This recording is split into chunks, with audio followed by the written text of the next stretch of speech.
자, 우리는 지금 계속해서 요한복음 말씀을 나누고 있는데 6장과 7장 이 두 장에 걸쳐서 믿음에 관해서 아주 세부적으로 말씀을 나누고 있습니다. 여러분, 제가 6장, 7장을 지금 한 8번 정도 설교한 것 같은데 설교하는 제 입장에서 되게 힘들었습니다. 왜냐하면 믿음에 대해서 계속 반복해서 말하는 것 같은 느낌을 설교자인 제가 계속 그 느낌을 받아왔거든요. 이 믿음에 대한 이야기를 어떻게 다르게 풀어내야 될 것인가에 대한 고민이 참 많았어요. 이제 드디어 믿음에 대한 얘기는 오늘로 이제 끝을 내고 다음 주부터는 예수님에 대한 이야기가 본격적으로 펼쳐집니다. 여러분, 그런데 6장과 7장에서 제가 믿음에 대한 이야기를 계속 반복해서 여러분들에게 설교하면서 제가 깨달아지고 느껴지는 게 있었습니다. 그게 뭐였냐면, 참된 믿음을 가진다는 건 우리가 생각하는 것보다 훨씬 더 어려운 일이구나. 하나님의 은혜 아니고서는 우리가 참된 믿음을 가진다는 게 정말로 불가능한 일이구나. 오직 하나님의 은혜로만 믿음을 가질 수 있구나. 이거에 대한 생각이 더 뚜렷해지고 분명해지고 확실해졌다는 겁니다. 여러분, 한번 정리해 보십시다. 6장에는 사람들의 각각의 바람들과 소망들을 가지고 예수님께 나온 사람들이 있었습니다. 그렇죠? 오병이어의 기적을 통해서 그들은 하나님께서 베푸시는 기적을 경험했고, 그리고 자기의 바람도 예수님께서 이루어 주실 수 있을 것 같다는 생각을 가지고 그것들을 원하면서 예수님을 쫓았어요. 그런데 예수님께서 하시는 이야기는 완전 다르죠. 예수님께서 그들에게 해주시는 이야기는 달랐단 말이에요. 그러니까 자기들의 기대와 자기들의 소망이 하나씩 깨어지면서 결국 어떻게 합니까? 그들은 예수님을 떠나갔습니다. 예수님을 떠나갔어요. 여러분, 우리의 믿음이 이럴 수 있습니다. 우리의 믿음이 내가 바라는 것과 내가 소망하는 것들을 붙들고 하나님께 나와서, 하나님 이거 이루어 주세요. 이거 이루어 주시면 당신이 하나님 맞습니다. 이거 이루어 주시면 당신이 예수님 맞습니다 라고 생각하면서 이 자리에 앉아 있는 성도들이 있을 수 있다는 겁니다. 여러분, 그런데 그건 6장에 나오는 말씀을 보면 그건 참된 믿음입니까? 그건 참된 믿음이 아닙니다. 우리의 바람과 우리의 소망이 아닙니다. 성경에서 말씀하시는 하나님이 어떤 분이신지, 예수님이 어떤 분이신지 거기에 집중하고 그 하나님, 그 예수님을 받아들이는 것이 참된 믿음이라고 계속해서 말씀해 주십니다. 여러분, 그렇게 해서 6장에서 사람들이 떠나갔죠. 7장에서는 남은 사람들의 이야기입니다. 예수님 곁에 남은 사람들의 이야기인데, 예수님 곁에 남았음에도 불구하고 그 남은 사람들조차 예수님에 대한 어떠한 특정한 생각들을 가지고 예수님을 바라보면서 평가합니다. 나는 하나님이 이런 분이라고 생각해. 그런데 그 하나님의 모습이 지금 예수님에서 나타나는 거 맞아? 아닌 것 같은데? 나는 구주는 이런 분이라고 생각해. 그런데 예수님께는 내가 생각하는 구주, 이런 분, 이런 모습 나타나지 않는데? 여러분, 7장에 나오는 사람들은 이렇게 각각의 자기 생각들을 가지고 예수님을 바라보면서 평가하고 있죠. 여러분, 제가 7장의 설교를 하면서 강조해서 여러분들에게 말씀드린 것이 있습니다. 무엇입니까? 우리는 예수님을 평가할 수 있는 존재의 사람들이 아니라 그분으로부터 평가받아야 되는 위치에 있는 사람들임에 대해서 제가 계속 말씀했죠. 여러분, 우리는 이 사실을 기억해야 합니다. 우리가 하나님을 평가할 수 없습니다. 우리가 예수님을 평가할 수 없습니다. 우리는 그분들의 평가를 받아야 합니다. 그분들의 평가는 이미 내려졌습니다. 죄로 말미암아 멸망당할 이들, 이것이 하나님의 평가였다고요. 그런데 하나님은 그 평가에서 그치지 않고 우리 가운데 긍휼을 베풀어 주시고 은혜를 베풀어 주셔서 구원의 길을 열어주셨지 않습니까? 그렇죠? 이것이 성경에서 얘기해 주고 있는 진리이고 참된 믿음을 가진 사람들이 붙든 말씀이라는 것입니다. 그런데 우리는 우리의 각각의 생각과 나름대로의 기준을 가지고 그분을 바라보면서 이분은 좋은 분이야, 아니 이분은 사기꾼이야, 이분은 사람들을 미혹해, 아니 이분은 메시아 같은데, 갈릴리에서 메시아가 어떻게 나온단 말이야.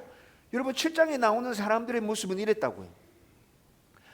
여러분, 왜 6장과 7장에서 이렇게 믿음에 대해서 다양한 모습들을 보여주면서 참된 믿음이 어떤 것인지에 대해서 반복해서 말씀해 주는지 여러분들도 좀 이해가 되십니까? 제가 오늘 설교를 시작하면서 여러분들에게 말씀드렸잖아요. 참된 믿음을 가진다는 건 우리의 생각처럼 그렇게 쉬운 일이 아닙니다. 여러분들 믿음이 있다고 생각하십니까? 나는 믿음이 있어. 나 신앙생활 이 정도 했어. 나 예배 한 번도 빠지지 않았어. 난 늘 말씀 읽고 있어. 늘 기도하고 있어. 여러분, 그 믿음이 가짜일 수 있습니다. 그 믿음이 잘못된 믿음일 수 있습니다. 그래서 우리는 6장과 7장의 말씀 앞에서 나 자신을 살펴봐야 된다. 나는 어떤 소망과 바람을 가지고 예수님께 나와 있는 건 아닌가? 내 생각과 내 기준으로 가지고 지금 예수님을 판단하고 있는 것은 아닌가? 여러분들 스스로를 돌아보셔야 됩니다. 다른 사람 생각할 필요 없습니다. 여러분들 자신을 돌아보시라고.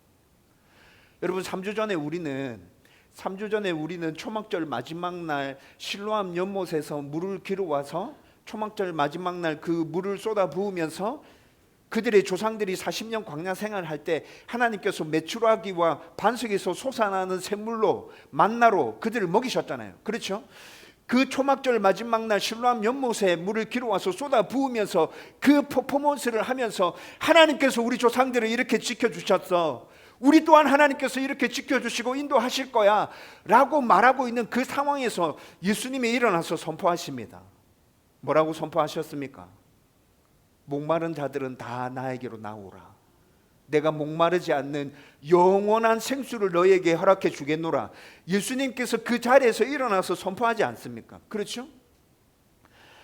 여러분, 6장과 7장에서 예수님께서 자꾸 자신을 드러내서 보여주시는데 사람들은 다른 생각들을 가지고 온전한 믿음을 붙들지 못하는 상황입니다. 그래서 예수님은 자기에 대한 계시를 조금 더 확장시켜서 계속 오셨다고요.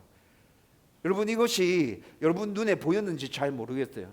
여러분, 6장에서는 예수님이 생명의 떡이심을 계속 얘기했죠. 생명의 떡이심을 얘기했습니다.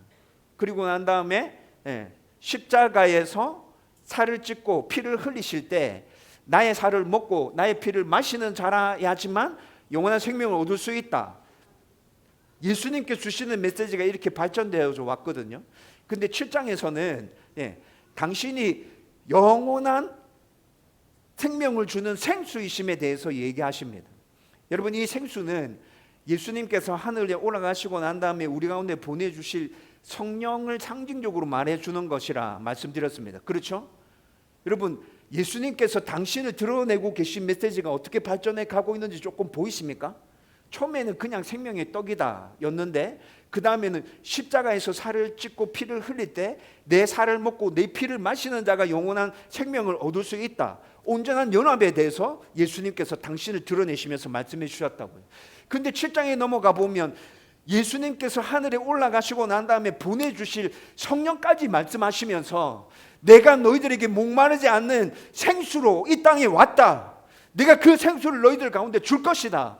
자기 계시를 이렇게 분명하게 확장시켜 가시면서 자기를 드러내 주심에도 불구하고 사람들은 그 예수님의 말에는 귀를 기울이지 않고 다 각각의 생각들을 가지고 반응하고 있다는 것입니다. 여러분, 오늘날 저와 여러분들이 하나님께서 이렇게 우리 가운데 메시지를 점점 분명하고 강하게 넓게 포괄적으로 깊게 말씀해 주심에도 그 말씀 앞에서 아무런 반응 없이 나의 생각과 나의 고집을 여전히 붙들고 있는 우리의 모습이 그 말씀 속에서 보여질 수 있다는 거예요. 그래서 생각해 봐야 된다는 것입니다. 나는 어떤 모습으로 지금 하나님 앞에 서 있는 것인가? 예수님 앞에 서 있는 것인가? 여러분, 오늘 이 말씀을 나누면서 여러분들이 진지하게 자신의 모습을 다시 한 번 더 살펴볼 수 있으면 좋겠습니다.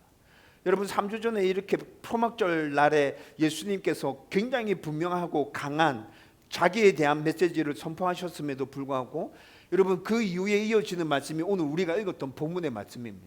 그런데 예수님께서 그렇게 선포하심에도 불구하고 사람들이 나타내는 반응은 또 다 갈립니다. 어떤 사람들은 예수님의 말씀의 권위 앞에서 완전히 주눅들어서 완전히 그 권위 앞에서 눌려져서 와, 이때까지 이런 사람 없었어 라고 말하는 사람이 오늘 본문에 등장하고 있습니다. 또 어떤 사람들은 그 사람이 얘기하는 거 다 거짓말이야, 다 사기야, 그 사람 없어져야 될 사람이야, 그 사람 죽어야 될 사람이야 라고 말하는 사람들이 오늘 본문에 또 등장하고 있습니다. 마지막으로 등장하는 사람은 아직까지 믿음의 확신이 없습니다. 그분이 메시아라는 확신을 가지고 있지 못합니다. 그런데 그럼에도 불구하고 그분의 말씀에 뭔가가 있다는 것을 생각하고 말씀 앞에 겸손히 서려고 하는 사람이 등장합니다. 여러분, 오늘 이 메시지가 어떤 중요한 의미를 담고 있냐면, 여러분, 하나님 앞에서 진정한 진실된 참된 믿음을 가지고 싶습니까? 6장과 7장에서 믿음에 대해서 이렇게 쭉 설명해 주고 난 다음에 그렇게 진실된 믿음을 가지길 원한다면 겸손한 마음으로 말씀 앞에 서라고 말씀해 주고 있습니다. 여러분, 우리가 겸손한 마음으로 말씀 앞에 설 때 하나님의 말씀은 우리의 참된 모습을 온전하게 드러낼 것입니다. 내 중심에 무엇이 들어있는지 하나님의 말씀이 빛을 비추어서 정확하게 볼 수 있도록 은혜를 베풀어 줄 겁니다. 포장해 놓은 모든 것들, 예쁘게 다듬어 놓은 모든 것들, 하나님의 말씀 앞에 겸손하게 설 때 그 모든 나의 모습들이 하나님 앞에서 온전하게 드러나게 될 것이라고요. 그런 역사가 저와 여러분들 가운데 일어날 때 우리는 비로소 참된 믿음을 가질 수 있습니다. 하나님을 온전하게 이해하고 깨달을 수 있고, 예수님이 진정으로 나에게 구원을 허락해 주시는 메시아구나 라는 걸 깨달을 수 있다는 것이죠. 저와 여러분들이 오늘 이 메시지 앞에 자신을 세우면서 이 부분에 대해서 진지하게 고민하고 다시 한 번 더 점검해 볼 수 있기를 주님의 이름으로 축원드립니다. 먼저 첫 번째로 우리가 생각해 봐야 될 게 뭐냐면, 겸손한 사람은 말씀의 권위를 느끼게 됩니다. 여러분, 오늘 본문 말씀에 보면 먼저 성전의 경비병들이 등장합니다. 여러분, 이들은 원래 예수님을 잡기 위해서 보내진 사람들입니다. 종교 지도자들이, 여러분 3주 전에 살펴봤던 말씀 44절 끝에 보면 이렇게 얘기합니다. 그 중에는 그를 잡고자 하는 자들도 있으나 손을 대는 자가 없었더라. 초막절 날에 예수님께서 사람들 사이에서 일어나셔서 내가 너희들에게 목마르지 않는 영원한 생수를 주는 진정한 생명이다 라고 선포하셨죠. 여러분, 그 선포를 들으면서 어떤 사람들은 예수님, 저놈 잡아야겠는데, 저놈 가만 내버려 두면 안 되겠는데 라고 생각하는 사람들이 있었다는 거예요. 44절 말씀이 그걸 얘기해 주고 있잖아요. 그렇죠? 그리고 난 다음에 생각으로 머무른 것이 아니라 지도자들은 이 생각을 실행으로 옮깁니다. 그래서 경비병들을 보내서 예수님을 잡아오라 시키는 거죠. 경비병들을 보내서 예수님을 잡아오라 시켰습니다. 여러분, 종교 지도자들은 지금 예수님을 굉장히 위험한 인물로 낙인 찍었습니다. 저 사람은 없어져야 될 사람이야. 저거 가만히 내버려 뒀다가는 우리가 큰일 날 것 같아. 여러분, 이 생각을 가지고 지금 이 일을 실행하고 있는 것이죠. 그래서 지금 경비병들에게, 경비병들이라고 하면 군인이죠. 네, 군인들이에요. 군인들에게 예수님을 잡아오라 명령하고 시켰습니다. 그런데 이 군인들이 예수님을 잡으러 가서 그냥 돌아옵니다. 예수님을 잡아오는 게 아니라 그냥 돌아왔어요. 그래서 어이가 없어서 지금 종교 지도자들이 물어보고 있죠. 아니, 왜 그냥 왔느냐? 잡아오라 했지 않냐? 잡아와야지 왜 그냥 왔어? 이렇게 얘기하니까 경비병들이 46절에 얘기합니다. 그 사람이 말하는 것처럼 말한 사람은 이때까지 없었나이다. 경비병들이 예수님 잡으러 갔습니다. 잡으러 갔는데 예수님께서 여러 가지 다양한 가르침을, 하늘나라와 복음에 대한 선포들을 계속 이어가고 계신 중이었는데 경비병들이 그 이야기를 들은 거예요. 그런데 경비병들이 느낍니다. 뭘 느낍니까? 이 사람의 말에는 권위가 있어. 평범한 사람 아닌 것 같아. 와, 이 사람 함부로 손댔다가는 큰일 날 것 같아. 경비병들은 예수님의 말씀을 듣고 있으면서 지금 그 느낌을 강하게 받았다는 겁니다. 그래서 섣부르게 그분께 달려들 수가 없었어요. 그래서 그냥 돌아왔습니다. 여러분, 예수님의 말씀은 단순한 인간의 의견이나 지식이 아닙니다. 그 말씀 속에는 하나님의 권위와 생명이 담겨져 있습니다. 생각해 보면 경비병들은 예수님을 믿기 위해서, 예수님을 따르기 위해서 예수님께 같은 사람들이 아니잖아요. 은혜를 사모하고 있는 사람들이 아니잖아요. 오히려 예수님을 붙잡기 위해서 명령을 받고 간 사람들 아닙니까? 그런데 그런 사람들조차 예수님의 말씀을 들으면서 그 앞에 딱 멈추어 서고 말았습니다. 왜 그렇습니까? 말씀의 권위 앞에서 그들의 중심이 흔들렸기 때문에 그렇습니다. 여러분, 말씀의 권위가 어떤 거죠? 말씀의 권위라고 하면 구체적으로 여러분들 머릿속에 딱 떠오르는 거 있습니까? 여러분, 말씀의 권위는 하나님께로부터 나오는 것입니다.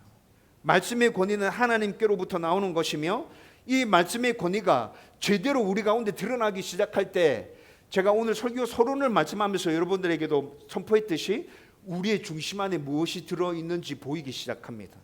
그리고 결국 그 앞에 우리는 굴복하게 되고 엎드려지게 됩니다. 여러분, 성경에서 말하는 하나님 말씀의 권위는 이런 것이거든요. 여러분, 이것을 제일 잘 보여주는 사람 중에 한 분이 저는 어거스틴이라는 생각이 듭니다. 여러분, 어거스틴에 대한 이야기는 여러분들 많이 들어보셨죠? 어거스틴이 우리가 알기로는 어거스틴이 위대한 성자라고 알고 있잖아요. 그렇죠?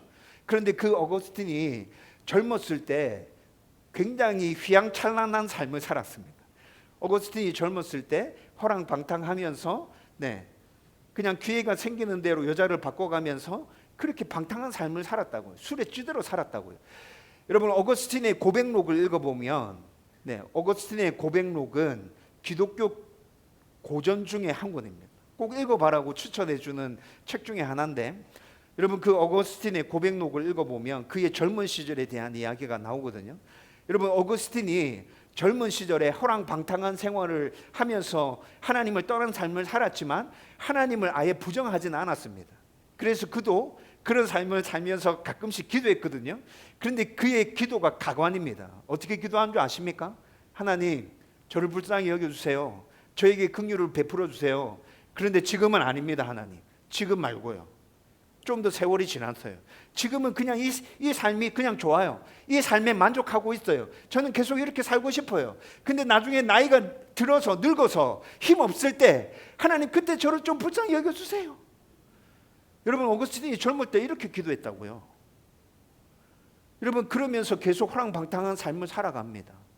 그런데 그가 어느 날, 여러분, 사람들이 이렇게 아무 의미 없이 이렇게 막 이렇게 살아가다 보면 어느 날에는 갑자기 자기 자신이 진짜 비참해지죠. 아무런 가치가 없는 것 같이 느껴지고, 나의 존재 의미가 무엇인가? 나는 왜 이렇게 살아가고 있는가? 여러분, 이런 생각 들 때가 있잖아요. 그렇죠? 여러분, 어느 날 어거스틴이 이런 생각이 갑자기 몰려와서 굉장히 우울하고 슬픔에 잠겨 있는 시간을 보내고 있습니다. 자기 자신이 진짜 벌레같이 느껴지는 거예요. 사도 바울의 고백처럼 벌레같이 느껴지는 거예요. 쓰레기같이 느껴지는 거예요.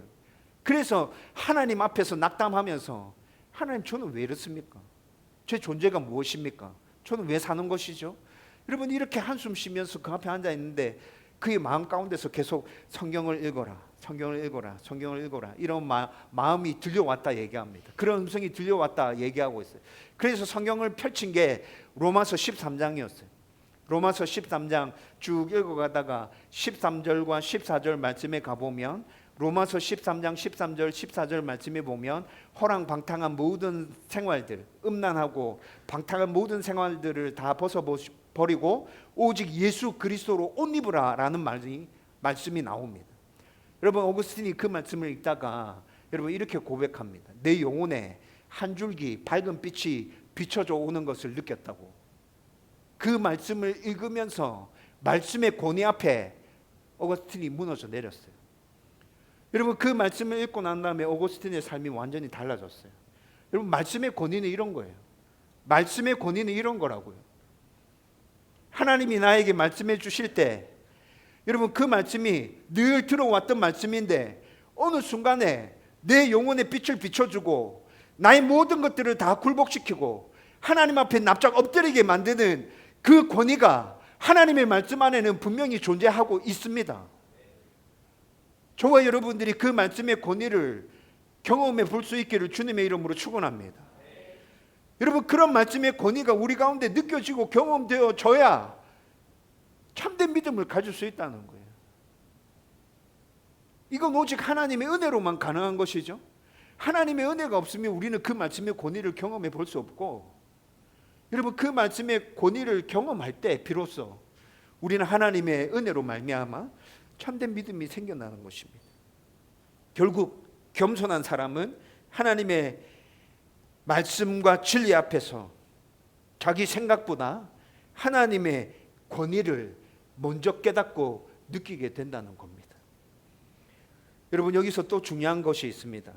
여러분, 예수님을 잡으러 갔던 경비병들은 종교 지도자들처럼 많이 배운 사람들이 아닙니다. 그러나 그들은 적어도 말씀 앞에서 자기 생각만을 고집스럽게 붙들고 있지는 않았습니다. 그들은 예수님의 말씀을 실제로 진지하게 들었고 그 말씀의 권위 앞에서 놀라게 된 것이죠.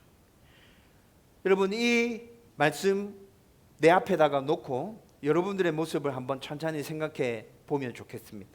오늘날 우리는 말씀을 너무 익숙하게 듣고 있는 것 같습니다. 예배도 너무 익숙하고요.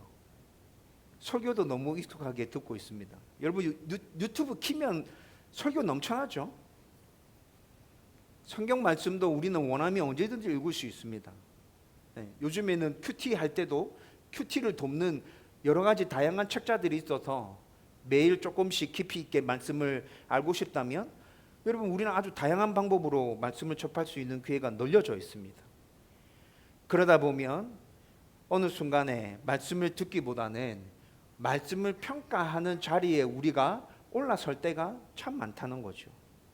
은혜를 받기보다 내 기준으로 판단하려 할 때가 많습니다. 그러나 하나님의 말씀을 듣는 시간은 단순히 지식을 배우는 시간이 아닙니다. 하나님께서 지금도 우리에게 말씀해 주시는 시간입니다. 하나님께서 말씀하시는 시간이라고. 그래서 신앙생활에서 가장 위험한 상태는 뭔지 아십니까? 말씀을 듣고 있는데 아무런 반응이 없고 그냥 내가 잘 아는 말씀이네 라고 생각하는 그 태도입니다. 이미 자기 생각과 확신으로 가득 차 있으면 하나님의 말씀이 온전하게 선포된다 할지라도 그 말씀의 마음에 받아들여지지 않는 것입니다. 그러나 마음이 열려 있는 사람은 말씀 앞에서 멈추게 됩니다. 하나님의 말씀의 권위에 나 자신이 눌리게 되고 찔림이 있고 회개가 있고 돌이킴이 있고 은혜가 넘쳐나게 된다고요. 중요한 것은 내가 하나님의 말씀을 얼마나 많이 알고 있느냐, 이게 중요한 것이 아니라 어떤 마음으로 말씀 앞에 서 있느냐. 여러분, 이것이 중요한 것이라 성경이 우리 가운데 계속해서 말씀해 줍니다. 하나님의 말씀은 말씀을 오래 들은 사람보다 그분의 말씀 앞에 겸손히 서 있는 사람이 당신의 은혜를 누리게 될 거고 굳건한 믿음 위에 서게 될 것이라 우리 가운데 분명하게 선포해 주고 있습니다. 저와 여러분들이 이 사실을 굳게 붙들기를 주님의 이름으로 축원드립니다. 두 번째로, 교만한 사람은 자기 확신 때문에 말씀을 거부하게 됩니다. 여러분, 성전 경비병들이 이렇게 돌아와서 종교 지도자들에게 얘기했습니다. 그런데 종교 지도자들은 경비병들의 말을 듣고 난 다음에 굉장히 차갑고 아주 공격적으로 그들을 쏘아붙입니다. 그들은 예수님 말씀 자체를 들으려 하지 않습니다. 오히려 경비병들을 향해서 어떻게 얘기합니까? 오늘 우리가 읽었던 본문에 너희도 미혹되었느냐 이렇게 얘기합니다. 여러분, 이 말이 무슨 말인 줄 아세요?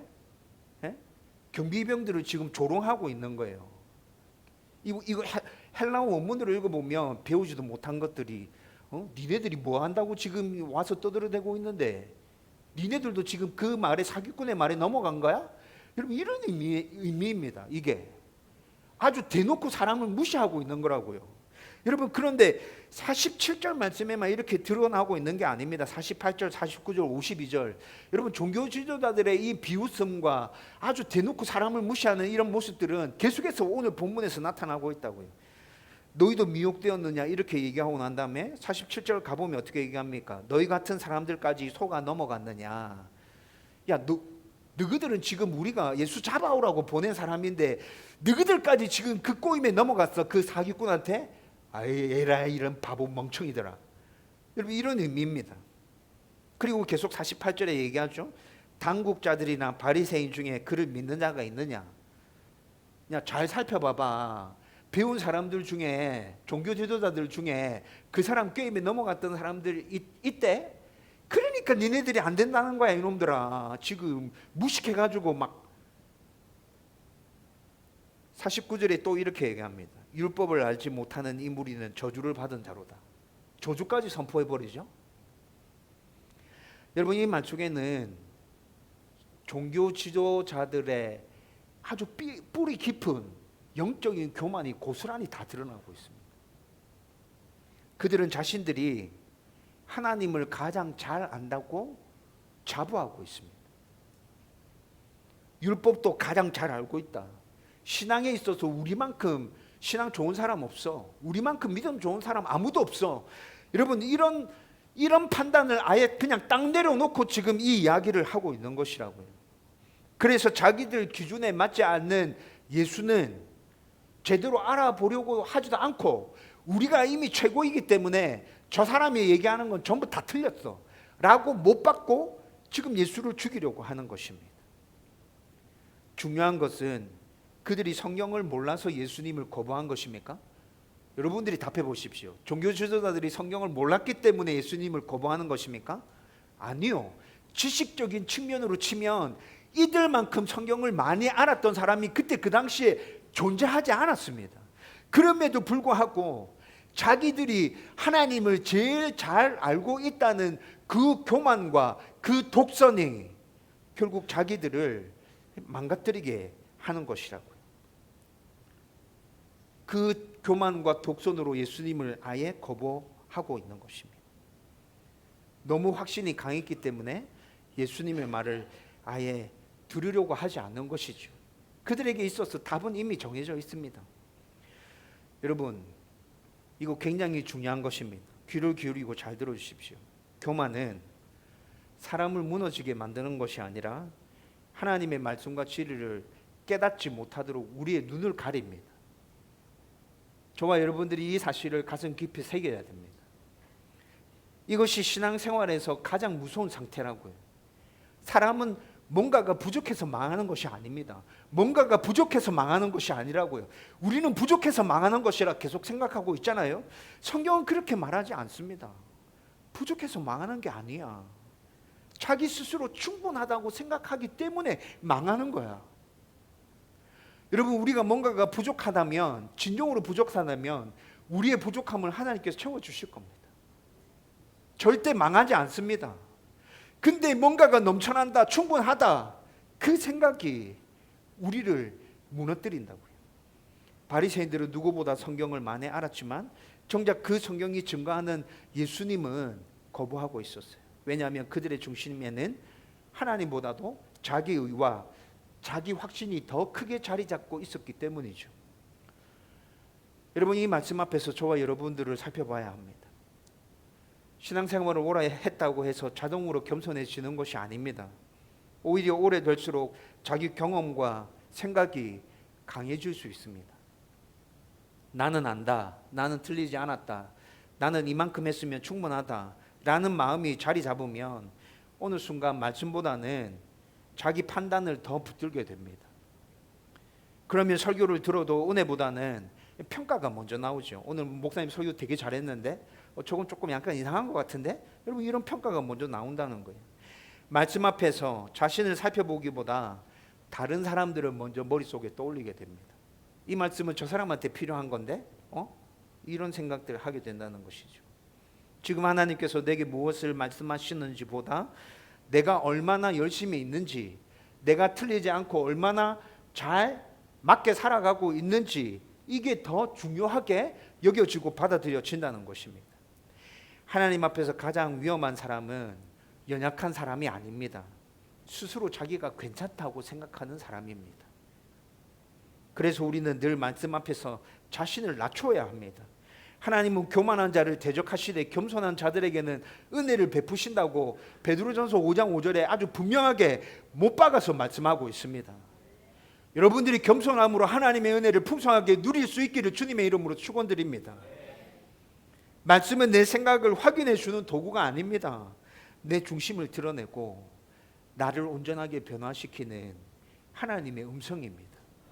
하나님의 말씀 위에 서서 판단하려 하지 말고 그분의 말씀 아래서 자신을 온전하게 돌아볼 수 있기를 주님의 이름으로 축원드립니다. 이제 세 번째로, 참된 믿음은 완전함보다 말씀 앞에 서려는 태도에서 시작됩니다. 여러분, 이제 니고데모가 등장하죠. 이 니고데모는 이미 우리가 요한복음 3장에서 살펴봤던 인물입니다. 그는 바리새인이었고 공회원이었고 유대인들 중에 지위가 높은 지도자였습니다. 누구보다도 성경을 많이 알고 있었고 종교적인 열심에 있어서 니고데모는 사람들에게로부터 인정받고 있는 사람이었다고요. 그런데 그가 어느 날 밤에 몰래 예수님을 찾아오죠. 아마 니고데모는 예수님에 대한 소식이 들려올 때부터 예수님이 어떤 분이신지에 대한 굉장한 관심을 가지고 있었던 것 같습니다. 내가 고민하고 있는 것들이 있는데 예수님께 나아가면 이 고민하고 있는 것들에 대한 답을 찾을 수 있지 않을까? 여러분, 니고데모는 이런 생각을 하고 있었던 것 같아요. 그래서 그가 예수님을 찾아왔습니다. 무언가 예수님께 특별한 것이 있다고 느낀 거죠. 그렇죠? 이런 니고데모가 오늘 본문에 또 아주 조심스럽게 얘기하고 있습니다. 니고데모가 어떻게 얘기합니까? 종교 지도자들이 이렇게 비아냥거리면서 조롱하면서 성전의 경비병들에게 아주 창피함을 주고 있을 때 니고데모가 이렇게 얘기하죠. 우리 율법은 사람 말을 듣고 그 행한 것을 알기 전에 심판하는 게 우리 율법이냐? 여러분, 니고데모가 지금 이렇게 얘기했습니다. 니고데모의 말이 맞습니까? 틀립니까? 맞는 얘기 한 거죠. 니고데모가 어떤 말을 한 거예요? 똑바르게 판단하려고 하면 일단 그 사람의 말을 들어보고 판단해야지. 왜 그 사람의 얘기는 들어보지 않고 이미 우리 생각대로 이렇게 판단하고 있는 거야? 니고데모가 이 얘기를 했다고요.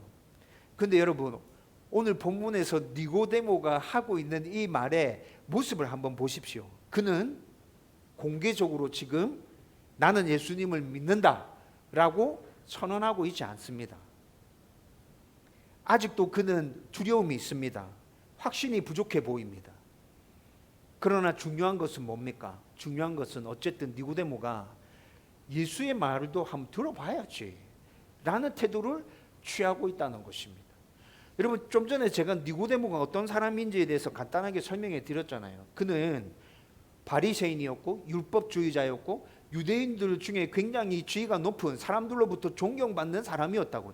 성경에 대한 지식, 여기에 나오는 종교 지도자들만큼이나 니고데모도 가지고 있었던 사람이었어요. 그런데 니고데모는 어떻게 얘기하죠? 그 사람의 이야기를 한번 들어봐야지 라고 얘기합니다. 이미 결론을 내려놓고 니고데모는 판단하지 않습니다. 최소한 예수님의 말씀을 제대로 한번 들어보려고 하는 태도를 가지고 있다고요. 반면에 바리새인들은 니고데모의 말조차도 받아들이려고 하지 않습니다. 그래서 니고데모에게 이렇게 얘기합니다. 52절에 보면 너도 갈릴리에서 왔니? 너도 갈릴리에서 왔어? 그러면서 또 니고데모를 향해서 조롱하며 비웃습니다. 성전 경비병들만 무시하는 게 아니고 같은 급에 있는 사람인데도 자기 생각과 일치하지 않는다고 같은 급에 있는 사람들조차도 조롱하면서 비아냥거리고 있다고요. 그리고 단정지어서 말합니다. 52절에 갈릴리에서는 선지자가 날 수 없다. 여러분, 이렇게 얘기하고 있죠. 근데 이 말 맞는 말입니까? 틀린 말입니까? 3주절에도 제가 말씀드렸습니다. 예수님이 갈릴리에서 태어나셨나요? 아니요. 예수님은 베들레헴에서 태어났습니다. 근데 이들은 지금 예수님에 대해서 제대로 알아보려고 하지도 않고 자기 생각으로 이미 결론 내렸습니다. 판단해 버렸습니다. 갈릴리에서는 선한 게 날 수 없어. 너 무슨 얘기하는 거야? 정신 똑바로 차려. 교만한 사람은 이미 답을 정해놓고 말씀을 판단하지만 겸손한 사람은 그 말씀 앞에 자신의 모든 것들을 내려놓고 그 앞에 온전하게 섭니다. 여러분, 이것이 하나님께 은혜 받는 사람의 모습입니다. 참된 믿음을 가진 사람의 모습이 이런 모습으로 나타난다는 것이죠. 니고데모는 다시 말씀드리는데 완전한 믿음을 가진 사람이 아니었습니다. 그러나 그는 적어도 말씀 앞에 서 있으려고 했습니다. 이것이 중요합니다. 하나님은 처음부터 완전한 사람을 찾으시는 것이 아닙니다. 부족해도 흔들려도 아직 다 이해하지 못해도 말씀 앞에 서려는 사람을 찾고 계십니다. 참된 믿음은 갑자기 완전한 확신을 우리 가운데 단번에 탁 주어지는 게 아니라고요. 말씀 앞에 서려고 하는 이 겸손한 마음을 가지고 계속해서 말씀 앞에 설 때 조금씩 생겨나는 것입니다. 여러분, 니고데모의 모습도 천천히 생각해 보십시오. 처음에는 초조함과 불안함과 두려움을 가지고 예수님 앞에 나왔죠. 오늘 모습에도 그 모습이 사라지지 않고 똑같이 있습니다. 근데 예수님께서 십자가에 돌아가시고 난 다음에 니고데모의 모습은 어떻게 나타나죠? 당당함과 확신으로 나타납니다. 사람들이 나를 향해서 뭐라 얘기해도 좋다. 나는 예수의 제자다. 나는 예수가 구주이심을, 메시아이심을 나는 믿는다. 그래서 종교 지도자들 앞에 가서 당당하게 요구합니다. 예수의 시체를 나에게 넘겨라. 내가 그분을 장사 지내야겠다. 여러분, 이것은 자기의 믿음을 선포하고 있는 것이라고요. 여러분, 온전한 믿음은 이렇게 바뀌어져 가는 것입니다. 참된 믿음은 자기 확신이 아니라 말씀 앞에 자신을 낮추고 하나님의 말씀에 귀를 기울이는 데서부터 시작합니다. 저와 여러분들이 이 사실을 분명하게 깨달을 수 있기를 주님의 이름으로 축원드립니다. 이제 말씀을 정리하려고 합니다. 오늘 본문에 서로 다른 세 부류의 사람이 등장합니다. 성전 경비병이 등장하죠. 여러분, 이 사람은 하나님에 대해서 알려고 하는 마음도 없었고요. 그냥 아무 생각 없이 그냥 종교 지도자들이 명령하니까 예수님 잡으러 갔습니다. 근데 예수님의 말씀을 진지하게 들었어요. 진지하게 들었더니 말씀의 권위가 느껴졌고 그 앞에서 자기들의 모든 행동들을 멈추게 됩니다. 아, 이분 함부로 손댈 수 있는 분이 아니구나. 이분 안에 진짜 뭐가 있다. 여러분, 이런 말씀의 권위를 느끼게 된 사람이 바로 성전 경비병들이었습니다. 바리새인들의 모습은 어떻게 등장하고 있죠? 확신과 교만 속에서 끝까지 예수님을 거부합니다. 이미 결론을 내려버렸습니다. 예수님에 대해서 알아보려고도 하지 않습니다. 말씀을 들으려고도 하지 않습니다. 자기들이 가지고 있었던 지식으로 이미 결론을 내버렸어요. 끝났어요. 그리고 예수님을 계속 밀어냅니다. 니고데모는 어떤 모습으로 등장하고 있죠? 불완전한 모습입니다. 믿음이 없습니다. 확신이 없어요. 그런데 적어도 겸손하게 말씀 앞에 서려고 하는 태도로 지금 예수님 앞에 나아가고 있습니다. 이 니고데모 결국에는 어떻게 바뀐다고요? 굳건한 확신을 가진 예수의 제자로 바뀌게 된다고요. 여러분, 우리가 진짜 참된 믿음을 가지고 싶다면 니고데모와 같은 모습으로 저와 여러분들이 하나님 앞에 나가야 합니다. 지금 확신이 없습니까? 지금 믿음이 연약하다고 생각되십니까? 볼품 없다고 생각되시나요? 괜찮습니다. 하나님은 그런 사람을 외면하지 않습니다. 예수님은 그런 사람을 외면하지 않습니다. 그런 사람들이 겸손하게 하나님 앞에 나오는 것을 하나님은 지금도 환영하고 다 받아주신다는 말씀입니다. 저와 여러분들이 그렇게 하나님 앞에 나아갈 수 있으면 좋겠습니다. 매주 선포되는 말씀 앞에 겸손함으로 그 말씀을 듣고 말씀의 권위 앞에 우리가 굴복할 수 있으면 좋겠습니다. 하나님이 나의 좋으신 아버지이시며 예수 그리스도가 나의 구주이심을 말씀 앞에서 날마다 깨달을 수 있었으면 좋겠습니다. 그 말씀 앞에서 저와 여러분들이 회복되어지고 온전해지고 더 굳건해지는 그 경험들을 날마다 말씀을 통해서 할 수 있으면 좋겠다고요. 말씀 앞에 겸손히 나가십시다. 여러분, 이 말씀은 성도들에게 보다 오히려 목사인 저에게 더 날카롭게 다가옵니다. 여러분들보다 제가 말씀을 더 판단할 때가 많지 않겠어요? 저에게 더 날카롭게 다가온다. 히브리서 4장 말씀에 보면 하나님의 말씀은 날선 검과 같아서 우리가 그 말씀 앞에 온전히 설 때 우리의 심령과 골수를 찔러 쪼갠다고 말씀하고 있습니다. 우리의 영혼을 발가벗겨서 하나님 앞에 온전히 세운다고 히브리서 4장 말씀은 얘기하고 있어요. 여러분, 말씀 앞에 겸손히 서면 하나님 앞에 감추지 못합니다. 다 보입니다. 여러분, 이 경험은 여러분들에게 굉장히 아프고 힘들게 다가올 겁니다. 나 자신이 너무 쓰레기 같고 나 자신이 아무것도 아닌 것 같아서 굉장히 힘들게 다가올 겁니다. 그런데 여러분, 저와 여러분들 안에 이런 경험이 있을 때 우리는 하나님 사람으로 더욱더 온전하게 섭니다. 그 은혜를 기대하면서 하나님 앞에 나아갈 수 있었으면 좋겠습니다. 아프고 힘들지만 하나님, 저를 말씀 앞에서 온전히 나타내 보여주십시오. 제가 지금 어떤 상태입니까? 제 믿음이 어떤 상황입니까? 저와 여러분들 가운데 이 은혜가 넘쳐나기를 주님의 이름으로 축원드립니다.